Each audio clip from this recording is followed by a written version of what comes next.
Cela faisait près de 4 années qu'il n'avait pas été appelé à Clairefontaine. Le revoilà donc comme aux plus belles heures de l'équipe de France, braquant tous les projecteurs sur lui. Zinedine Zidane fait toujours rêver, plus que jamais même, au lendemain du fiasco sud-africain.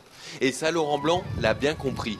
C'est lui qui a eu l'idée d'embaucher l'ancien champion du monde pour une pige de luxe, destinée à redonner du baume au cœur à des Bleus qui se cherchent. Dans les faits, pas grand-chose, un entraînement vécu de loin, suivi d'un tennis-ballon avec ses anciens coéquipiers de France 98. Zidane est visiblement heureux, content d'être là et le montre devant les objectifs. En coulisses, il a déjeuné avec la nouvelle génération en bleu, puis leur a adressé quelques mots.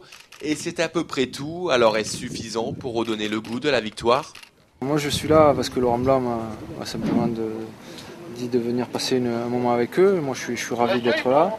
Je suis le premier, il y en aura d'autres. De toute façon, du mal, ça ne fera pas de mal. Du bien, je ne sais pas, on verra bien. Du mal, ça ne fera pas de mal. Parce qu'ils ont passé un moment avec moi. Personne n'était mécontent.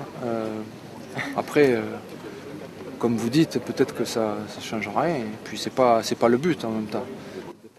Le but est donc avant tout d'inspirer les Bleus à 2 jours du match déjà primordial contre la Biélorussie et d'inculquer le respect du maillot par celui qui a tout remporté avec. Un palmarès et une carrière qui a laissé songeur plus d'un joueur au cours de cette journée.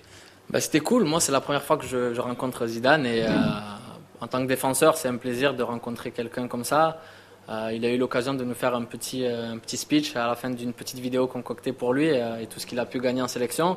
Et on a senti un peu de gêne dans son regard et c'est marrant parce que voir un joueur comme ça qui a tant apporté au football français, qui a gagné tant de trophées individuels et collectivement, qui est un peu gêné devant des jeunes comme nous.